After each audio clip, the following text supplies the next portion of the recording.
ನನಗೆ ಈಗ ಸ್ವಲ್ಪ ಸಮಾಧಾನ ಆಯ್ತು. ಯಾಕೆ? ತಾತ ಹುಷಾರಾದ್ರು. ಲಕ್ಷ್ಮಿ ವಾಪಸ್ ಮನೆಗೆ ಬನ್ನಿ. ಲಕ್ಷ್ಮಿ ಮನೆಗೆ ಬರ್ದೆ PGಲೇ ಇದ್ದಿದ್ರೆ ನಾನು ಖಂಡಿತ ಇಷ್ಟು ಸಮಾಧಾನವಾಗಿ ವಾಪಸ್ ಹೋಗ್ತಿರ್ಲಿಲ್ಲ. ನಂಗೆ ಯಾಕೋ ಲಕ್ಷ್ಮಿ PGಲಿ ಇದ್ದಿದ್ರೇನೆ ಇನ್ನೂ ಖುಷಿಯಾಗಿರ್ತಿದ್ಲೇನೋ ಅನ್ಸುತ್ತೆ. ಏನಿಲ್ಲ ಬಿಡಿ.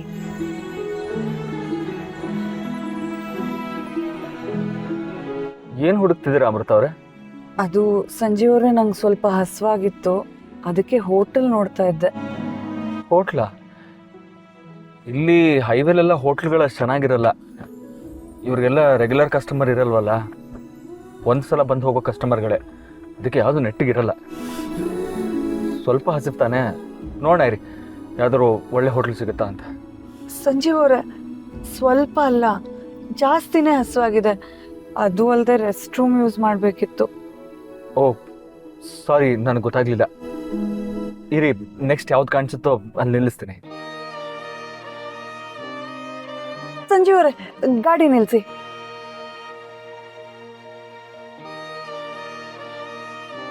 ಇಲ್ಲ, ಈ ಜಾಗ ನಿಮ್ಗೆ ಓಕೆನಾ? ಸ್ವಲ್ಪ ಮುಂದಕ್ಕೆ ಹೋಗೋಣ, ಇನ್ನೂ ಚೆನ್ನಾಗಿರೋ ಹೋಟೆಲ್ ಸಿಗ್ಬೋದೇನೋ. ಅಯ್ಯೋ ಸಂಜೀವ್ ಅವರೇ, ಇಲ್ಲಿ ಎಲ್ಲಿ ಚೆನ್ನಾಗಿರೋ ಹೋಟೆಲ್ ಸಿಗುತ್ತೆ ಹೇಳಿ? ಆಲ್ಮೋಸ್ಟ್ ಎಲ್ಲ ಇದೇ ಥರ ಇರುತ್ತೆ. ರೆಸ್ಟ್ ರೂಮ್ ಕ್ಲೀನ್ ಆಗಿದ್ರೆ ಸಾಕು. ಆಮೇಲೆ ಒಂದು ಸ್ವಲ್ಪ ಅನ್ನನೋ ಒಂದೆರಡು ಚಪಾತಿ ತಿನ್ಕೊಂಡು ಹೋಗೋಣ ಸಾಕು. ಸರಿ.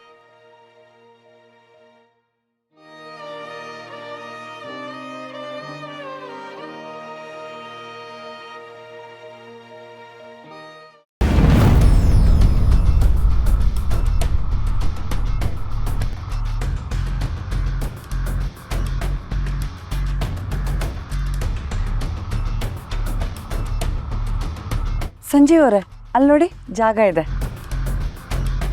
ಅಮೃತ ಅವರೇ, ಈ ಜಾಗ ನಿಮ್ಗೆ ನಿಜವಾಗ್ಲೂ ಓಕೆನಾ? ಅಯ್ಯೋ ಸಂಜೀವ್ ಅವರೇ, ನಾವೇನಿಲ್ಲಿ ಒಂದೆರಡು ದಿನ ಉಳ್ಕೊಳಕ್ಕೆ ಬಂದಿದ್ದೀವಿ. 10 ನಿಮಿಷ ತಿನ್ಕೊಂಡು ಹೊರಡೋದಕ್ಕೆ ತಾನೆ. ಬನ್ನಿ ಸಂಜೀವ್ ಅವರೇ.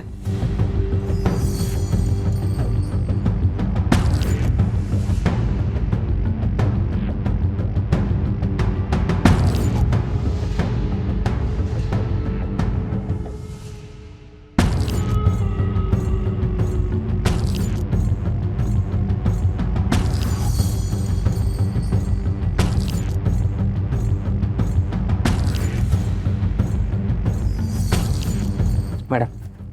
Thank you.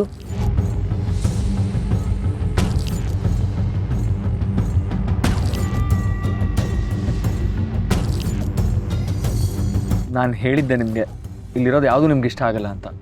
ನೀವೇ ಏನಾದರೂ ಹೇಳಿ, ಪರವಾಗಿಲ್ಲ.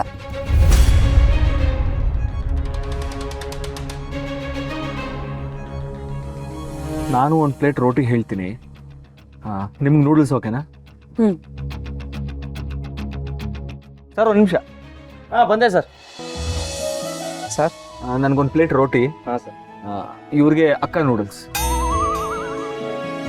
Okay sir. ಸಂಜೀವ್ ಅವರೇ, ಅದು ಅಕ್ಕ ನೂಡಲ್ಸ್ ಅಲ್ಲ, ಹಕ್ಕ ನೂಡಲ್ಸ್. ಅಲ್ಲ, ಇಲ್ಲಿ ಅಕ್ಕ ನೂಡಲ್ಸ್ ಅಂತ ಬರ್ದಿತ್ತು.